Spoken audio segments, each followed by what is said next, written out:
All right, team. In phase 2 of the assignment, we're moving into the third dimension, and we're going to explore the same notions that we have been exploring, but we're going to do it in a physical model form.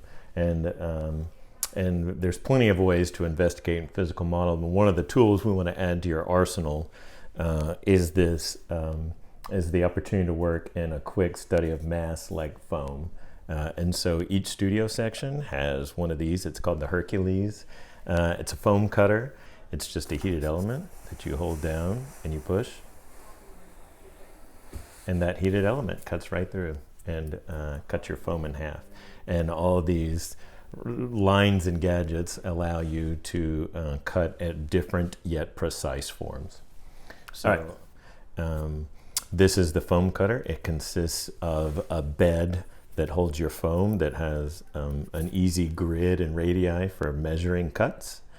It has the wire, of course, that completes a circuit underneath the machine that allows the charge to run through and heat up. Another way you can cut is this wire is not only perpendicular, but you can see these angled degrees on the side, which allow you to rotate and cut at a sloped angle. And I'll show you how to do that too. Just like a regular table saw in a wood shop, right? This has a bar that when you're, the best way to think about it is if you're ever, when you're pushing and cutting laterally, you use the guide in the x-axis. And when you're cutting vertically, you switch it and you can cut vertically and push it through that way.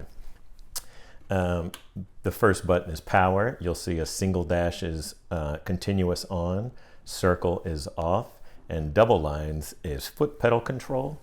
We're gonna leave ours on foot pedal control. The beauty of foot pedal control is it's only on while you're applying weight to the pedal. For example, right, I'm cutting, and if I let go of the foot pedal, right, I'm stuck. Because that way it allows you not to accidentally leave the machine on if you run to go get some samples and it stays there, right? So then I close down the foot pedal and push it the rest of the way through. So we're gonna leave it off until you sit down to operate and switch to foot pedal. This is a temperature gauge. It is simply 1 through 6. And if you look on the machine here, here's that level 1 through 6 and the thickness at which the material can cut depending on it. In millimeters. Ideally, there's not a lot of smoke and hopefully you won't burn. You'll see the higher cuts. For example, if we cut it to 2 and we cut, right? I'm actually applying pressure and it's cutting pretty slowly, but you'll see it's a pretty clean line, right? If I cut it all the way to 6, and I push maybe with that same speed, see how white that gets. And then 2, if I go that same speed, look how wide the hole is, right? It's so hot that if I went at that same speed, it cuts too wide. You're actually losing a lot of material. High cuts are usually for a complicated cut, like if I was cutting through a lot of depth, right? That high temperature is allowing me, see that line is just as thin as it was on the smaller piece, but because this is taller and I'm pushing, it actually works out. Whoops, I jogged a little. This piece is uneven, right? It allowed me to cut that same piece, right? Perfectly smooth. That smoke reminded me of the other most important part of the project is our carbon filter.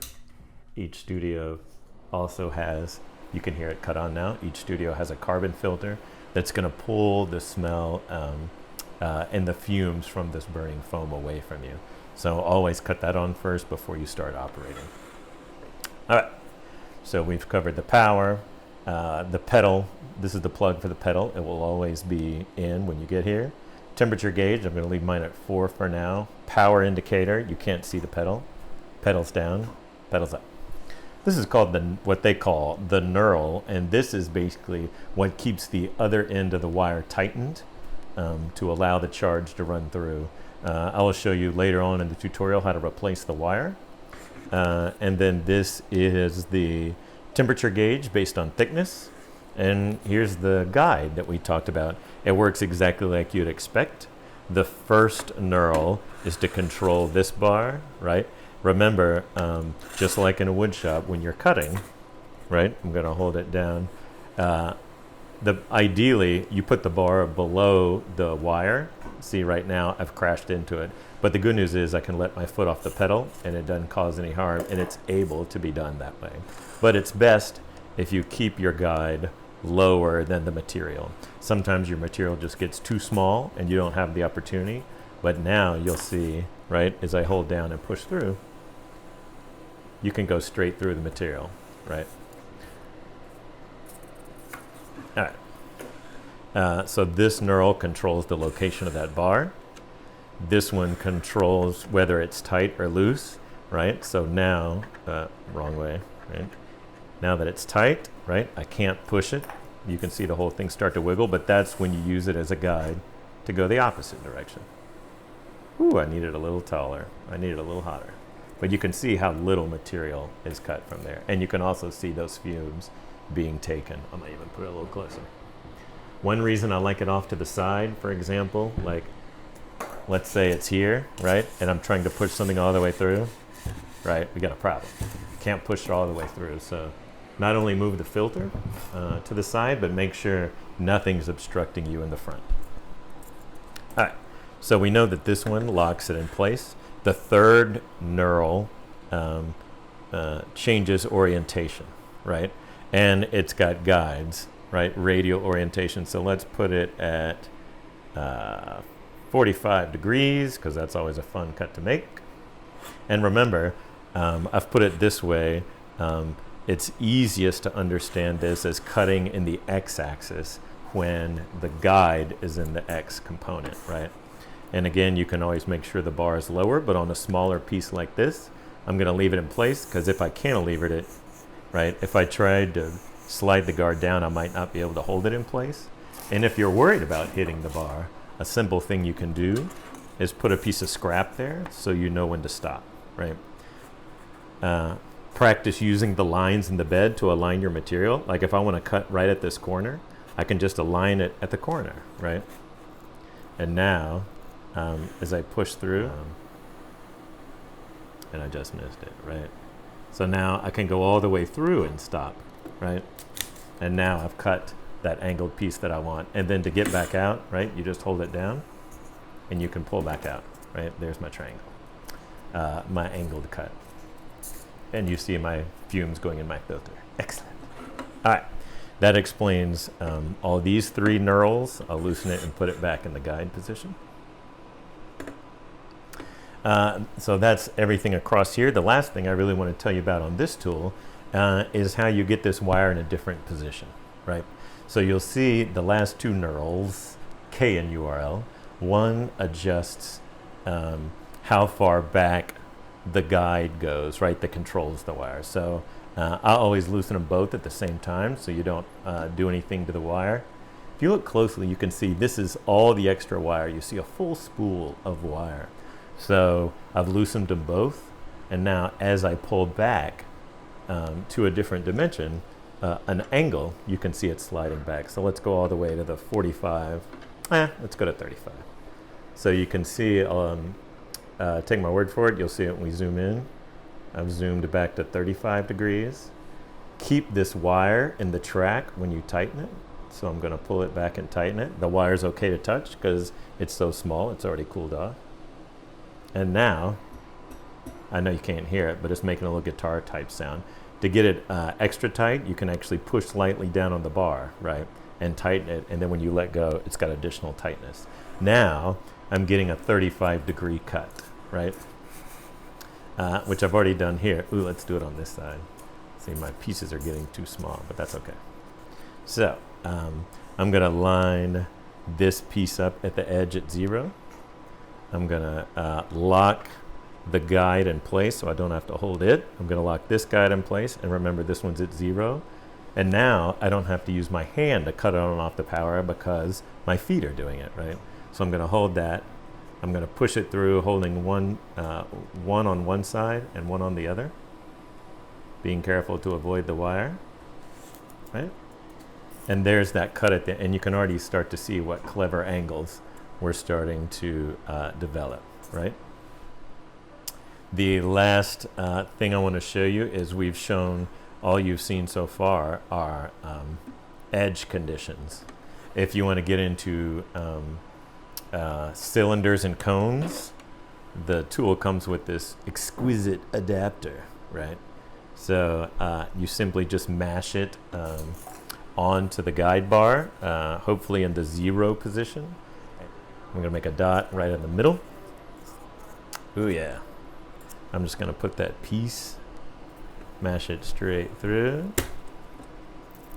So I know that's the center. Ideally it's a little larger.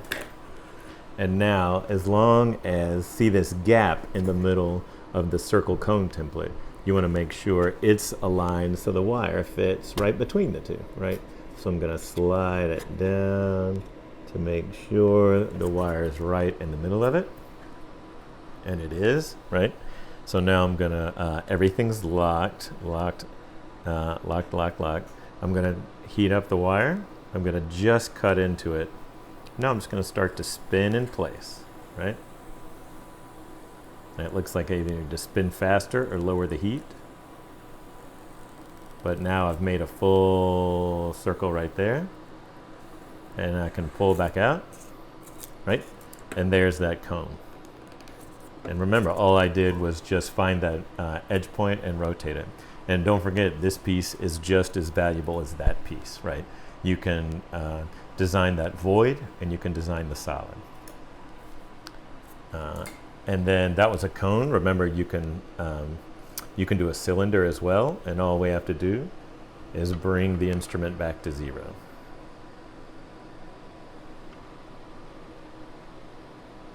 So I've tightened it back at 0. The wire's okay to touch now. I'm going to rotate it back in place. Fit the wire into the groove, right? So it's nice and tight. Push down lightly on the black bar. And now when I tighten it and let go, right, it's back tight again. Let's see. I'm just going to make a cone. I'm going to guess the middle. Let's see if this piece is big enough to make a cone. So I'm going to get as close to the middle as I can. I've held it down. You can see the smoke starting. And now I'm just going to start turning. Whoops, do you see it move? I didn't lock it down tight enough. Right, so you'll see I made that cone, but it was too hot and I moved. So I hope you can see that shadow, right? As opposed to the more material you're cutting through, it slowed it down. If you see that right there, it's because I didn't stop the power when I pulled the wire out of the form. So you can see the wire stood there just long enough to make a deeper cut because it stood still too long, right? That was an even temperature. When it's still, it made a cut.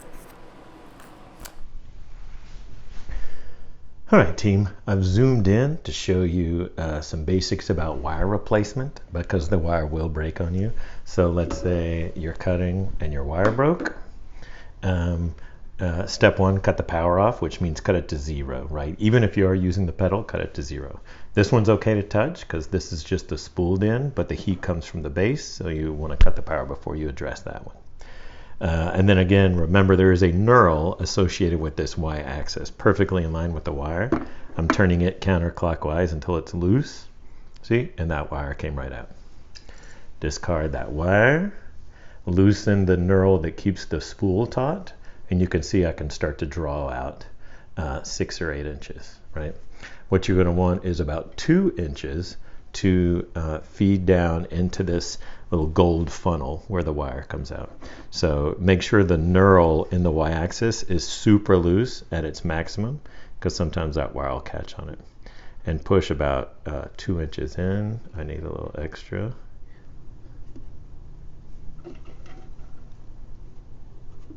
That's what it was. All right. Tighten it. Sometimes you feel it like it's resistance, but it's actually getting caught up here. I'm tightening it back. See that?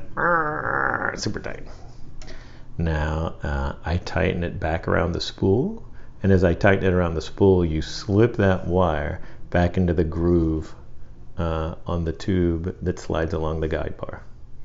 And I'm going to hold it tight with one hand and tighten the knurl with the other hand. Right? And now I'm tight again. All right, team. We've given you the basic tools of the operation of the foam cutter. We've shown you pretty much how to create any angle in any axis. We've shown you that your constructions can be additive as well as subtractive, as well as conical and cylindrical. So we look forward to your skill set surpassing what we've offered in the tutorial. Thank you.